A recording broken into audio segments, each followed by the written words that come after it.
नमस्कार. आज खानदेश स्पेशलमध्ये आपण बघत आहोत गोड शेंगदाण्याचे लाडू. रेसिपी सुरू करण्याआधी अशाच नवनवीन रेसिपीसाठी कुकिंग विथ ललिता नंदाळे या चॅनलला सबस्क्राईब करा आणि बेल आयकॉनवर क्लिक करायला विसरू नका. हे लाडू शरीराला अतिशय पौष्टिक असतात.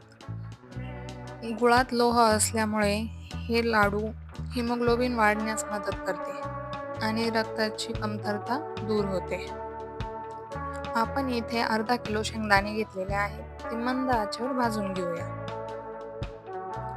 लाडू खमंग आणि खुसखुशीत असे हवे असतील तर शेंगदाणे मंद आचेवर भाजणं अत्यंत जरुरी आहे. ज्यांच्या शरीरात कॅल्शियमची कमतरता आहे, म्हणजेच ज्यांची हाडे दात दुखतात, त्यांनी हे लाडू अवश्य खाल्ले पाहिजे. आपण बघू शकतो शेंगदाणे भाजून झालेले आहेत. शेंगदाण्याचे 2 भाग व्हायला सुरुवात झाली की समजायचं शेंगदाणे पूर्ण भाजले गेले आहेत. आता आपण पॅनमध्ये साजूक तूप घालून घेऊया. साधारण छोटे 4 चमचे तूप मी इथे घेतलेले आहे. तुपामुळे लाडू जास्त कडक होत नाहीत. अर्धा किलो शेंगदाण्यासाठी 450 ग्रॅम गूळ घेतलेला आहे. तुमच्याकडे जास्त गोड खात नसतील तर गुळाचे प्रमाण कमी करून घेऊ शकता.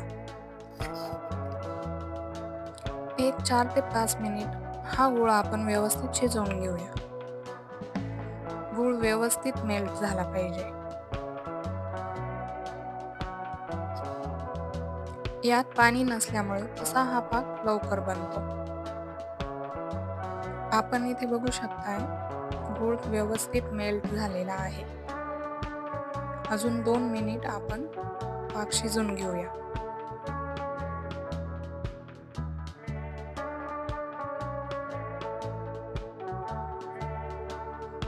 आता पाक झालेला आहे.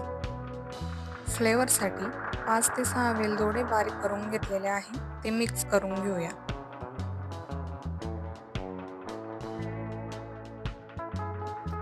भाजून घेतलेले शेंगदाणे आपण आता पाकात घालून घेऊया. शेंगदाण्याचे टरफल काढण्याचा व्हिडिओ माझ्याकडून स्किप झालेला आहे, त्याबद्दल क्षमा करा.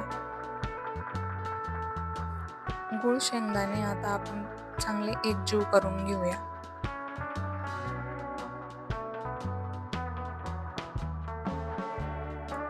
मी आता मिश्रणात थोडीशी भाजलेली तीळ घालून घेत आहे. तीळ अगदी ऑप्शनल आहे.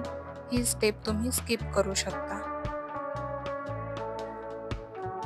पुन्हा एकदा चांगलं एकजीव करून घेऊया.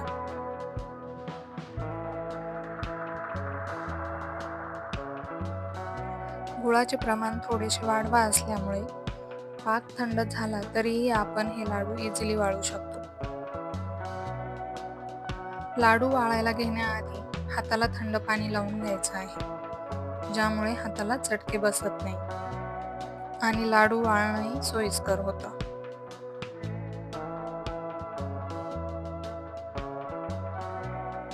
अगदी अशाच प्रकारे आपण सर्व लाडू वाळून घेणार आहोत. तुम्हाला ही रेसिपी आवडली असेल तर लाईक करा आणि जास्तीत जास्त शेअर करा. अशाच नवनवीन रेसिपीसाठी आपण पुन्हा भेटणार आहोत. तोपर्यंत खात राहा, आनंदी राहा.